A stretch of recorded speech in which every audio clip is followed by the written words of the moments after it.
right. It is Monday on Daily Delivery. Michael Rand here. Patrick Reusse joins me as he always does on Mondays.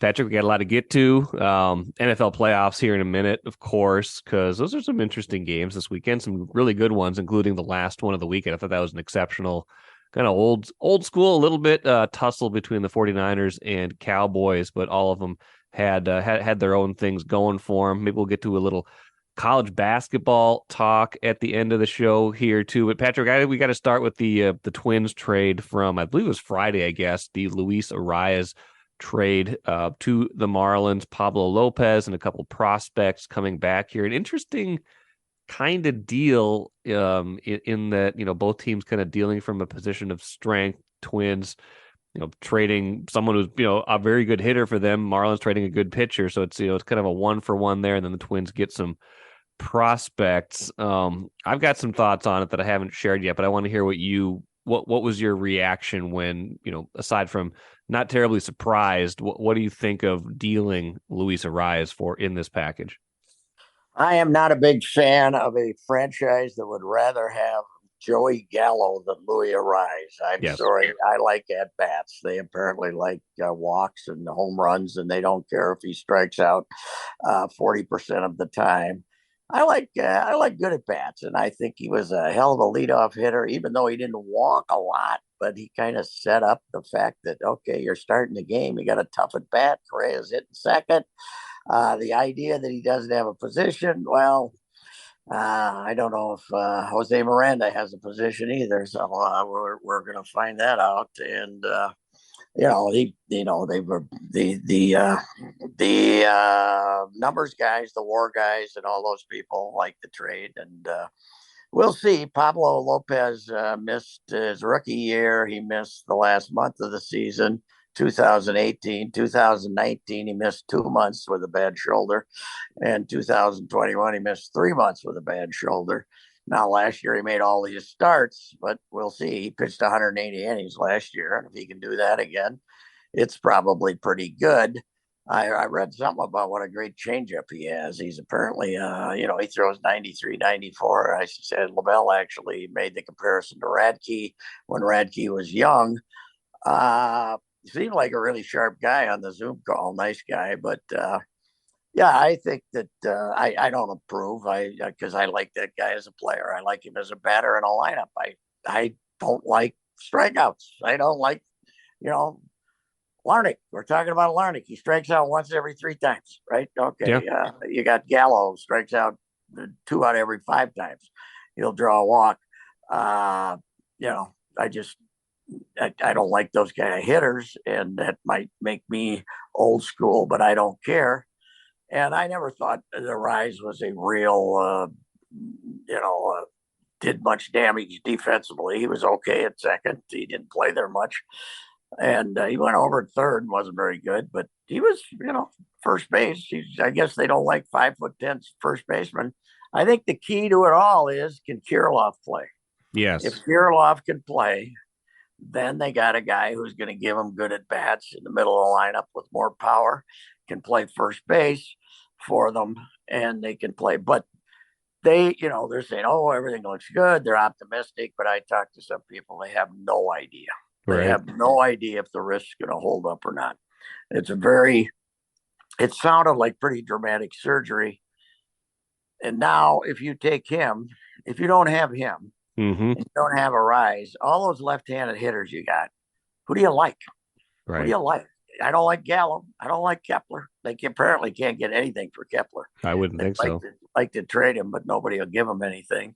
Larnach, I kind of liked him, but you look at his numbers, they're terrible. Right. And Nick Gordon, he's okay, but he's okay. But he could regress too. Yeah. Yeah, he is. We might have seen the best he's ever going to do. Now, the one good thing I heard is Miranda's lost 15 pounds, so maybe he can. He's got himself in shape finally, and maybe he can play a little better third base. But I think he can hit. They can get over this. I just they let's face it, he saw his value as much higher than they did. Right. They did not think he was that valuable. And I'm not saying, oh, he won a batting title. Wow. I don't care if he won the batting title or not. I like the fact that when he comes up and you need a base hit, Right. I feel better about him than anybody on the team. Okay, when 100%. you Yep. need a base hit, and he only had 49 RBIs. The same people who say RBIs don't mean anything rip Arraez for not having RBIs. Right. So, and he's hitting he's hitting in spots where he didn't have a lot of chances. But I liked him a lot better as a player than the Twins did, I guess. So, you know, I guess I'm old school because I like at bats. I like good at bats. I don't like guys that going up there. And, the number one thing they've done this winter is replace Sano's strikeouts. That's what they've done. We had this big gap for Sano's strikeouts, and we got Joey. And if we can get Joey up there 400 times, he'll replace the Sano strikeout. So that's good. I'm with you on this one. I think the head and the heart are in a different place maybe on this one a little bit because I see the logic of it. Of course, you want starting pitching. You feel like, a lot of the guys you're depending on this year are, free agents after this season. Maeda, I think Sonny Gray too, maybe Malley even is done after this year. So you got to think about future pitching. But if you're right, Arraez is one of the few guys on this team who gives you day in and day out a good at bat. Not just a good at bat, a great at bat, right? He's batting champion. It wasn't just last year that he was good. His career average is up in the 300s. And he's just a guy who, you're right, doesn't walk a ton, but has walked more than he's struck out in his career. You need a little lineup variety sometimes, right? You can't have everybody be the same guy. You can't have, even if you have an organizational philosophy, which might be a little bit different than mine. You're right. They don't value this as much. They value the walks. They value the home runs. That's really all they are after. They could care less about the strikeouts to a certain degree, but feels like, I like the point you made because it's how I judge a hitter sometimes too. If there's a situation where you absolutely have to have a hit and you can't work around a guy, the bases are loaded or it's, whatever the situation is late, who do you want up? And the answer on the Twins right now, absolutely before the trade, was Luis Arraez. And those guys are absolutely valuable, even if he's not a great defensive player. So he's a fun player. He's a good player. I think they're a lot tougher watch or a lot less enjoyable watch now than they were a few days ago, right? Yeah, I would say that. Yeah, for sure. I mean, just yeah. Here's what you worry about. Blanco was probably one of their best athletes, and now he's kind of looked like he might have been breaking down a little at the end of last season. He's been hurt a lot. Buxton, what we talk about Buxton like he's actually a member of the team. That's one of the guys we can build around. You think he's going to play 60 games in center field? Yeah, because if he DHs 50 games, I don't give a damn. I don't care. I want him. If he can't play center field, right, I'm not paying him $100 million. Right. If he can't play center field, he's got to play center field. That's his number one asset, is playing center field. Last year, look at his numbers. He struck out like Sano last year. Yes, he did. Brutal. It was brutal when he did play. So he's become just another strikeout guy.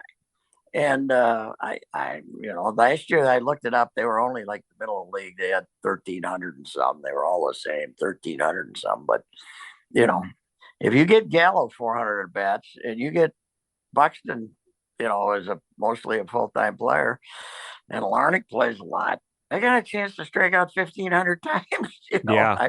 I do not approve of this. That's and Ryan Jeffers plays more. There's going to be some strikeouts there too. Take a playcation to Mystic Lake. With 24/7 gaming, the good times never have to end. And you can satisfy your cravings at our restaurants and bars. Or relax in one of our luxurious hotel rooms. Those that play together, stay together. And don't forget to join Club M so you can spark new memories and bask in the rewards along the way. Follow the lights to Mystic Lake, where every day is play day. So now apparently Kim Ng down in Miami, that's the only guy she wanted off the Twins for if they were going to give up Lopez. Yeah. And, he was, if he can pitch 180 innings again. Okay, they made a pretty good trade, but wow, with their track record for bringing in pitchers, Yes. too optimistic. No. I mean, we talk about Malley like we know if he's going to pitch or not. Exactly. You know? I mean, what the forearm or whatever goes wrong with him, and now I got faith Maeda will be cured, but whether he'll be as good or not. But they gave him a long, long time. They gave him a year and like a year and a half, probably, right? Yeah. So he should be back, but it'll probably help their starting pitching if he pitches. But as I said, the story in Miami was, hey, he's over his shoulder problems this year, but he's had tendonitis there for 3 times. So we'll see. But I think the fact that they tried to sign him a year ago and he didn't take the deal, and then he took him, they couldn't work out anything with him. I don't know if they even tried to work out anything with him now. They like this Salas kid they got in the draft, and apparently he's a prospect. Salas, the one guy's 17 years old. Nobody knows anything about him. Right. But the Salas, the infielder, but I did see he's hit about 230 in the minors so far. But he's got great bat to ball skills. You know what that means? That means you can hit a baseball, but now you got to have bat to ball skills. Okay. Bat to ball skills. Yeah, that's a big one. That's a great new euphemism. Skills. Yeah, that's a great. He gets one. the bat to the ball. It means he can hit. He can hit. Yes, that's right. Hey, but he's got the potential to hit, but by the way, my breath. What if the rotation, and it's entirely possible that the rotation, if everybody's healthy, is Sonny Gray, not in any particular order, Sonny Gray, Joe Ryan, Tyler Malley, Pablo Lopez, and who am I thinking? Kenta Maeda. What if that's it? Those are 5 guys they got in trades. When are these guys ever going to develop a pitcher? None of those guys are homegrown guys.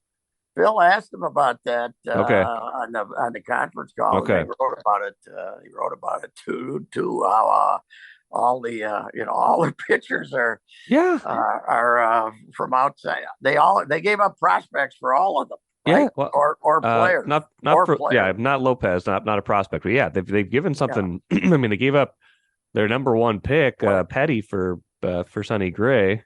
Yes, yeah, and Malley they gave up a couple of guys they liked for Malley, and Gratterall they gave up in the Maeda deal, right? Maeda deal they gave up Gratterall, yeah. So Phil made that point out of conference call, and Falvey, who I got to say has really improved his double talk game from when he first came here.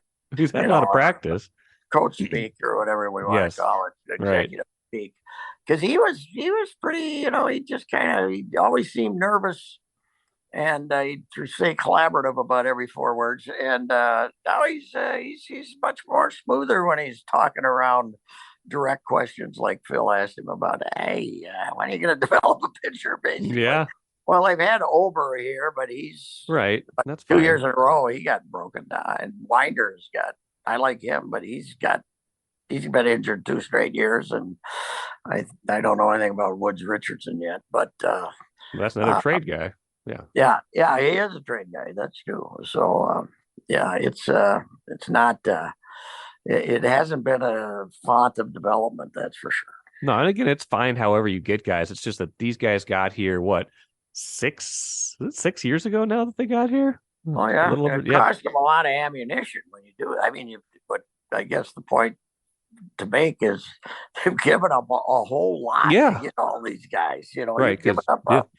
You've given up a lot of people to get your pitching because you don't have any pitching. And they haven't signed anybody really either. I mean, none of these guys are signed, right? None of these guys were free agents. No, these were all trades. I mean, what Ryan came over in the Nelson Cruz deal, so that was a guy at the end of his career, but still, right. That was a good, still some value there. But yeah, it was.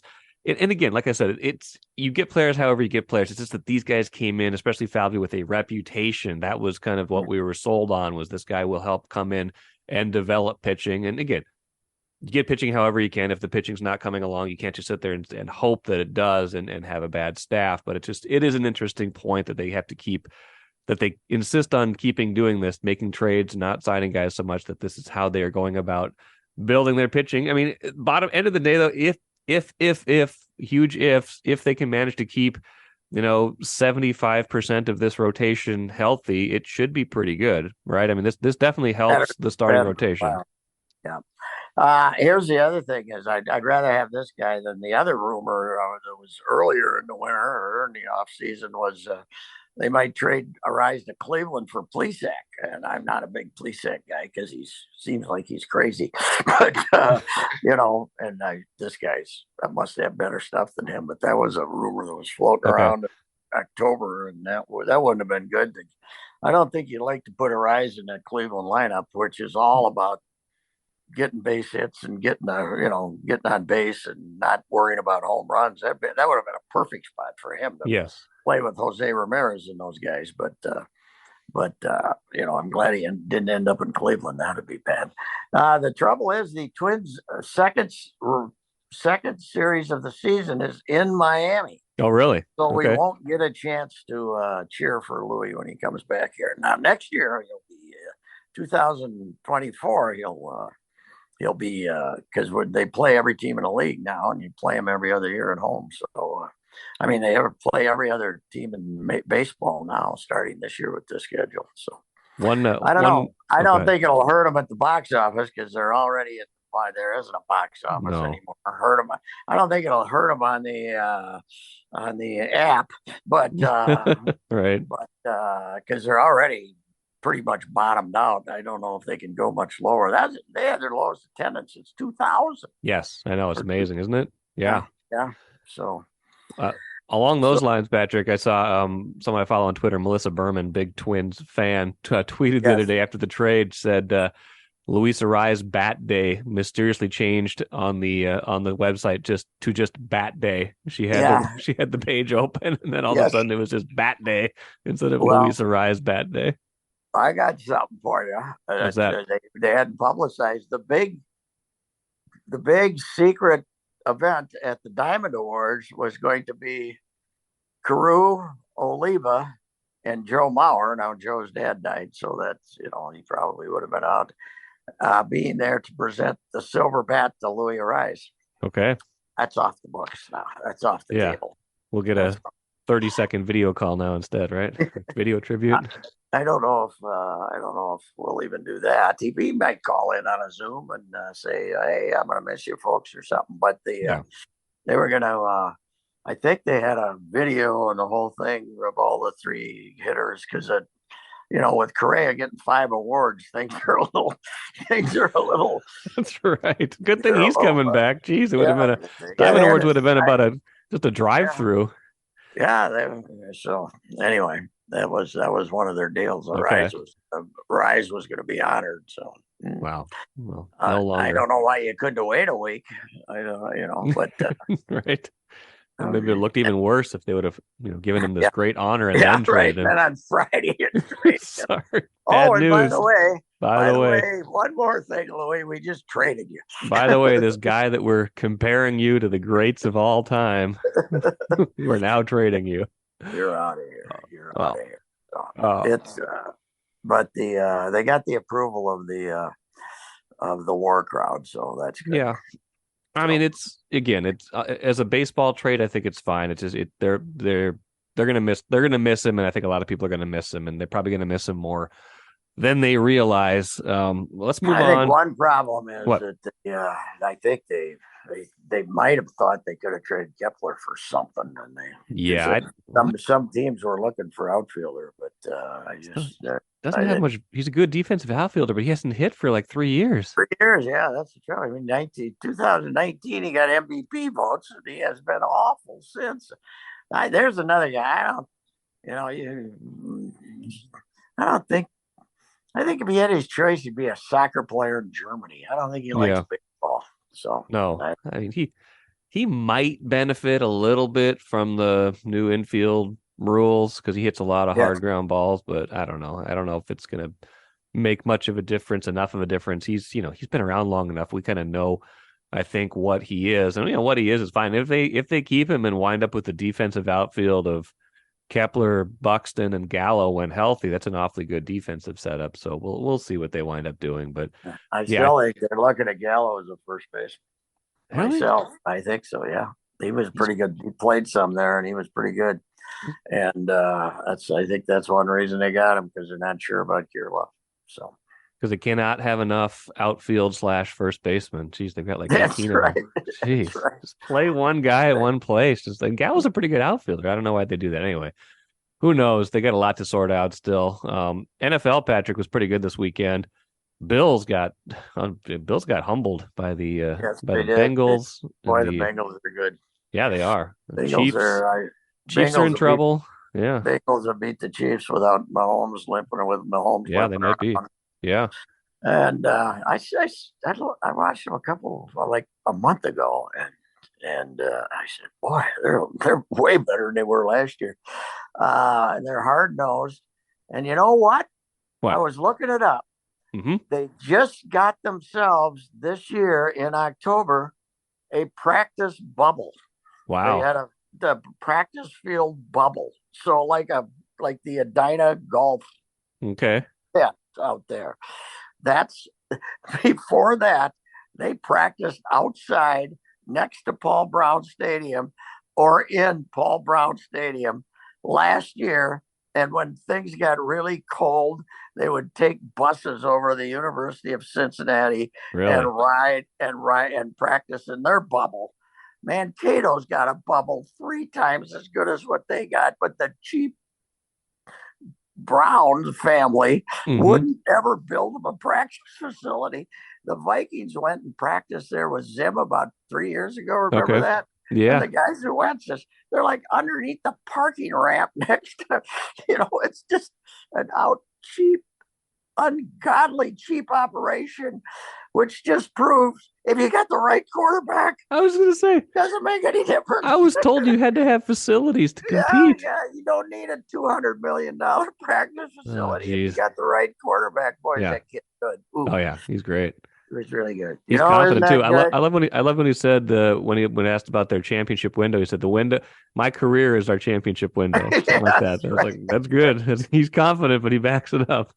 And I did a piece last year, must have been a year ago, about him running around or maybe it was when he was LSU winning the championship with them, running around as a 7-year-old kid at the North Dakota State facility when his dad was an assistant coach up there, and all the guys talking about him. And then I know one guy I was talking to, he says, I know it sounds crazy, but when he was 7, you could tell he was going to be able to throw. When he was throwing a small football at age 7, he had perfect mechanics, Jeez. And he was like they had a basketball camp when he was 8 or something. He was the best 8-year-old basketball player. He's you look at him, you don't realize how big he is. He's about 4. He's a hell of an athlete, they say, and God, is he smart. I mean, and him opposed to Dak. Oh man, I don't want Dak. Dak is not that. Dak looked great against our Vikes, and that was about the last time he looked great. Oh, he was great last week too against Tampa, but yeah, he's been all over the map this year. Terrible. Tampa is terrible. Terrible. So I mean, he did look good against him, but I don't think he's the guy that's going to take you to the moon. And and Josh Allen playing in that lousy weather, he didn't look quite as good. I see Stefan was leaving the locker room. But a little pouty. You know what? People are ripping Stefan for screaming at the quarterback Josh on the sidelines. Y'all love Randy Moss here, and he did that better than anybody. He screamed for Dante. That's an old thing, but that's a traditional thing with wide receivers. That's what makes Jefferson unique. He doesn't screw with his quarterback. So right, no, it's So the quarterbacks we got left are Brock Purdy, who is a rookie who was drafted in the last pick of the. He isn't any good. He's okay. He's fine. He's not an athlete. He's fine. He was mediocre as hell yesterday. Yes, he was. He was not great in that game. They didn't need him to be great, but he was not great. No. Then you got Jalen Hurts, who's still on his, I believe, still on his rookie deal, I would think, and That's is good. Yeah. mobile and is getting more accurate. Then you got Burrow, who's of course great, and Mahomes, who, when healthy, of course, I mean, he's going to be, if he's got a high ankle sprain, I don't know what Yeah. percent he's going to be I at. gotta try to play him, man. He's gonna be taking the needle, but I don't know. Do you really want to do that with a guy who's your franchise? You want to send him out there tripled? I suppose you're gonna take a chance, but I mean, it's got to be harder for him to play this week than it was in the second half Yeah, last when week. it doesn't have the adrenaline going, he's got, And, he's got to and stiffen up, tighten up over the time. good luck to him. How about Chad Henne, though? I didn't even know. I thought he was in the old folks' home, but he comes in and leads a 98-yard Right? touchdown drive. I know. That was Unbelievable. amazing. Unbelievable. But I don't know. I think Cincinnati, with Mahomes healthy, I think Cincinnati's better than there. Yeah. Kansas They're better Chiefs on have had both a sides. They're lot of better Chiefs. balanced, yeah. He's bailing them out all the time. Mahomes. I mean, they have been in a situation to get beat about 9 times this year, and he kept bailing them out. But it, one, he does it by being able to run around and get out of trouble and throw sidearm and do all that stuff. You wonder if he's going to be able to do any of that stuff on Sunday. So I He, like the Bengals. I said a couple of weeks ago I like the Bengals, and I like him better now that Mahomes is hurt. If not, I would have thought it would have been interesting to see what the point spread on that game was if Mahomes was healthy. Probably damn near a push, maybe two. Kansas City by 2. I got to think the Bengals are going to be favored now. I haven't looked yet. I thought it opened at Kansas City minus 2.5. Really, get Yeah. on it. Get on it if you can. The Bengals are going to win. I really think. I mean, who knows? Turnovers or something, but Right. I don't know. I didn't like that Philly St. Louis San Francisco game that well. But some people did, and you said you liked it. So I don't The know. Dallas San Francisco game, I liked it. Yeah, I thought it was, Dallas. yeah, I thought it was a good game. I thought the defenses both played really well. I mean, Purdy was limited, and so it is what it is. And Dak was bad in some spots, but I just thought it just felt like an older Yeah. generation of game where it was more good defense than it was bad offense that was keeping the scoring down. 49ers are pretty good up Yeah, they front. are. They got 7 guys up front that are pretty damn good. Yeah, they're good. They're good, and they got enough easy weapons for this kid. You don't have Right. to throw the ball far to Dabo, and you don't have to throw it far to McCaffrey, and No. you don't have to throw it 40 yards down the field to make plays. So it is incredible, though. What do they do? They got Trey Lance now. They got Garoppolo, and I mean I guess all of a sudden Trey Lance becomes. They don't pick up his option or some dang thing. I mean, he's got, what is this, year 3 for him? Is it 3? This will be year 3 coming up, I think. Yeah, or 2. Okay, so yeah, I mean, they're going to obviously give him a chance to win the job, but he's going to have to look a lot better than he's looked so far. And they have, he's played about 5 football games since 2019, right? 2019. Yeah, right. He's going to have the same problem as Royce Lewis. He just hasn't played. Yeah, that's true. But yeah, it's I'm sure their ratings were absolutely enormous this weekend. But the Giants, oof, that made didn't you? I thought that made our loss to the Giants look a little worse, didn't you? Yeah. What was the final on that one? 31-7. Yeah, 38-7. Yeah, 38-7. That You're right. sound familiar, by the way? Yeah, that was the title game a few years ago, was it not? Title game, wasn't that 38-7? It was. It was. Hey, actually. Did you see Daniel Jones's quotes after the game? No. He said, "I really enjoyed being here. I had a good time when I played here." He was basically putting it in the past tense because they didn't pick up his right. Or he's a free agent, so he was basically saying goodbye. Goodbye. It was fun. It was Made himself a little. Someone will. Yeah, he'll have a job next year. He's done enough this year to. He'll have a job. The Vikings made sure of that. He'll have a job. Well, speaking of Vikings, we don't need to go deep on this, and I want to get to your college basketball thought here in a minute. But what are they going to do about Cousins? It's like the annual question. I know he signed for 2023, but none of the quarterbacks who are in these title games now fit his profile. They're either young, cheap guys or great, great young guys, or Hall of Fame trajectory or very cheap or both. And they're still just sitting here with Cousins, an above average guy making a lot of money.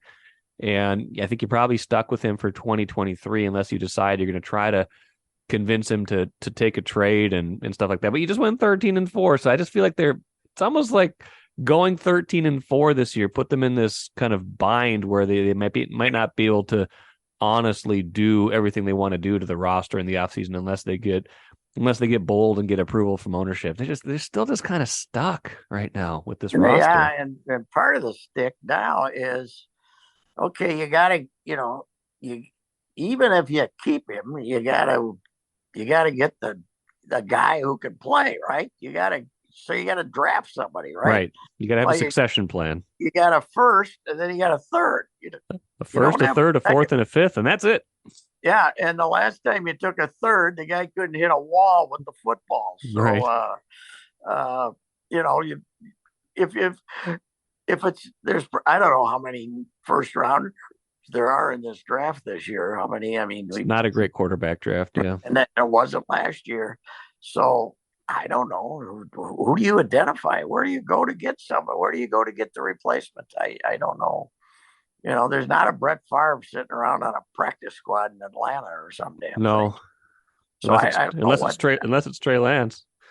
I don't know. I don't know. I don't know what the heck they do. So, but they gotta do something. I say Jordan Love. Let's go get Jordan Love. Yeah, that'd be great, wouldn't it? That'd be hilarious. I don't know if the Packers would do that, but maybe give him Thielen. Well, he's asked out. He's asked out, hasn't it? Jordan Love. Didn't I read that? Yeah. Rodgers wants to play with Thielen, so there you go. Yeah. Well, anyhow, yeah, I don't know what they're going to do. I have no idea. I think he'll be back. I don't think they have. Yeah, I think he'll be back too. They're not, and the Kirk lovers are still out there, man. Yeah. Somebody said to me, how come nobody criticized Daniel Jones for throwing short on fourth down? It was like in the first half, trying to compare that to doing it with the game on the line is a little bit different. But, yes. I didn't even know what he was talking about, but he was a Kirky lover was out there. Kirk is fine. He always will be fine, but I don't know. Anyway. We don't need to get worked up. We got a whole offseason to get worked up about Cousins, I guess. Kirk, the comedian, the real character, that doesn't work though. I don't think we're going to get Kirk in chains for much longer, are we? We're going to get him. So you made a point before we started recording. I want to finish with this. We were talking a little bit of Wolves, and we were talking about college basketball, and let's get you worked up about college basketball right now. Go on with your college basketball takes right now.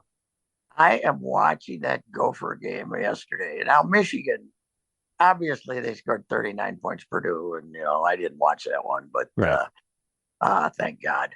But Michigan is 500 in the Big Ten. They're terrible.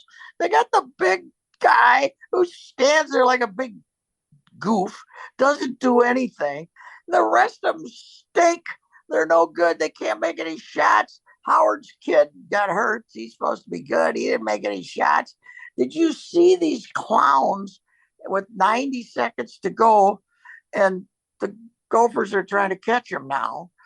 And when they throw the ball in bounds, they just they're throwing it all over the place. They don't have any plan whatsoever to break this desperation press by this god-awful Gopher team. They're making them look like the old UNLV pressing defense or something.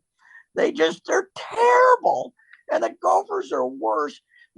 Honest to God, Mike, this is a true story. The Gophers are ahead 20-10. Yeah. I had something to do. I always watch TV in the den. That's where I am. And then I walked upstairs, and I was up there for 10 minutes doing various stuff. I don't know how much the game was played, but when I came down, they still had 20. They had 20 when I left. I went and did 2 or 3 chores. I don't know what I did. I was gone 10 minutes. They still had 20. They're terrible. They can't shoot. This guard that they got, Cooper, he makes a shot once in a while, but he doesn't run anything. They don't have any, Peyton Willis looks like John Morant compared to these guys that are not trying to play. They're terrible, but that doesn't make them unique. The college basketball is virtually unwatchable. Yes. Houston, number one team in the country, got 55 points yesterday against Temple and got beat. Yes. 50. Michigan, I was talking to somebody, he says, you know who ruined the Big Ten? Tom Izzo, by playing this claw and scratch and beat on you basketball. I'd say it's more Dick Bennett. I was going to say Wisconsin takes some share of blame too, doesn't it? Jeez. But it's just terrible. I think it's 350 D1 teams, and if somebody doesn't play, they leave, and and here's the other thing. Now, when you look like I got YouTube streaming, and you look like on Saturday, there's 8 different games, going on at the same time, and you look and say, I don't want to watch that one. I don't want to watch that one. I don't want to watch that one. It's terrible. It's just between the real good players leaving for the NBA after 1 year. Yes. And and just if anybody doesn't get to play as a freshman, they're going to go someplace else, and they're going to play at, wherever, Lindenwood or something, rather than stick around. The Gophers are not alone in being unwatchable. No, it is pretty unwatchable. And I've been saying this for years, but the people who tell me, "Oh, I like the college game better than the NBA game," you're crazy. Yes. If you do, stop watching basketball. You're nuts. If you think this college basketball, watching the typical Big Ten game is awful. And, college basketball has been overrated for a long time, and it's never been worse. It's never been worse. Never been worse. I mean, you can watch Edwards get 44 or whatever it is and make some great plays. And as you said the other night, what was it? Yeah, Wolves were up 109-101 after 3. So that's 36 minutes of NBA action against Toronto. Again, there was some defense optional, but Toronto was also, this is NBA. These are the best players, and they're going to make shots. The Gophers game that same night, there was 100 points total scored between the two teams in 40 minutes. So it's 210 to 100. Which would you rather watch? Which would you rather enjoy? Yes, and and there was the NBA, they don't play defense. Well, yes, they do. They really do. They do. It's just they can do things. And what's amazing about the NBA now is that the bad teams are better. Yeah, the bad, like Oklahoma City beat. Where'd they win? They're not bad this year. They're in the mix. They're in the mix for playing this year. They got a bunch of kids. The Sacramento Kings, for goodness sake, have like 4th in the. I was looking it up. We talk about the NBA was always the big markets, right? And everybody wants to be a Laker. Blah blah blah. Right. Memphis is the smallest city in the league, and they could win it. Yeah. And Sacramento's like, bottom 10. Sure. And Oklahoma, Denver's not huge. Denver's up there. I mean, they're somebody decent sized market. New Orleans was right. Was really small too. So, the NBA is as good as it's ever been, and the college basketball is the worst it's ever been. It's horrible. Yes. I'd rather go watch. I don't know, a good MIAC game than watching these guys, because somebody, maybe you got a bunch of kids who can shoot or something. They can't. God, it's just awful. Nobody can shoot. Make a shot, for goodness sakes. What the heck? And I wonder, do you think the three's been good for the NBA? I don't know if it's been good for college basketball. I don't know. I don't know what it is. I don't know what. I mean, there's been a lot of just kind of erosion of the quality of the college game, and I do feel like the portal has changed it again. Like the one thing that you used to have more of is the continuity, and I think it's good that players have options. I think it's good that the same freedoms are afforded to players that are afforded to coaches, things like that. I think it's great that they're getting money in some cases from this NIL, but I do think it impacts the quality when you don't have teams that have any kind of continuity from year to year, or lose a lot of that continuity, whether it's guys going to the draft, whether it's guys changing teams. Like, pro teams, if they're good, like these guys are going to play together for a long time. In college, you at least used to have, 2-3 years, and you just don't have that anymore. And I think when you're less developed talent-wise and you don't have that continuity, the game's just going to suffer. It just has to. Yes. And, you talk about the transfer portal, like Scalia left here, right, to go to Indiana. It was really needed by the Gopher women's team. Well, she's playing 8 minutes a game, 10 minutes a game down there now. She was starting early in the year. She's down there sitting on the bench for a good team playing. I've been looking at the box scores lately. Okay. I don't know if she's been banged up or something, but she's not playing. She could be here taking 22 shots a game. Right. They all. I got a chance to go someplace else. I'm going to leave. I think they like, a lot of players like being re-recruited, and it's just I don't know. It's just nobody liked Clem Haskins' era more than me, but this is terrible. This is brutal. So it is. It anyway. Is. Well, we'll get into that more another time. I'm sure college basketball will still continue to be bad as we talk about it the rest of this month and into February and March. Patrick, appreciate it as always. We'll talk again soon. All right, sir. Thanks, Mike.